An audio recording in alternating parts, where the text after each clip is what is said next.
A number of subscribers have asked me to just talk a little bit about GDP, gross domestic product, and I have touched on this before, but as a number of people have asked me, I think I'll just go again on it just to explain it very briefly. Gross domestic product. GDP is simply a measure of monetary activity within the country. It's a measure of activity. It's not a measure of wealth creation. It's not a measure of profit. But I see it referred to by bimbos and young chaps on TV. GDP has gone up by XYZ or whatever it happens to be, clearly with no understanding what GDP is.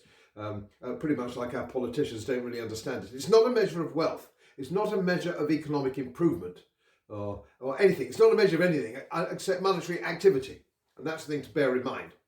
So the next question will be, well, of what does it consist? Well, it consists of any actual movement or transactions in money. So, for example, the reason you need to be very sceptical of what it means is Serco, for example, which actually run all the hotels with all the illegal immigrants in, gets money mainly from the government.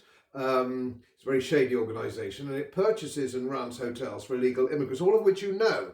But what you probably didn't know, that's part of GDP. It's activity of money. Welfare, increase in welfare spending, for example, is all part of GDP. The increase in public sector pensions, index linked, is monetary activity, which goes into GDP calculations. It's part of the calculation. So all the wrong things go into the calculation of GDP. It's not a good thing. And so if it ticks up, it doesn't mean to say that we're getting richer or that wealth creation is better. It doesn't mean that at all. It just means the activity of money. And it's just like an analogy I might make is education. So if education was based on activity and not exams passed, if you went to the local school and you came home for lunch, your activity, of course, within education would be greater because you went to and fro, but it wouldn't make you any more educated, of course, than anybody who actually had their lunch and sandwiches at school. Or so you can think of any number of analogies yourself. For example, prison activity is all part of GDP. So if you build a bigger prison and you fill it with more people, GDP actually goes up because that's monetary activity.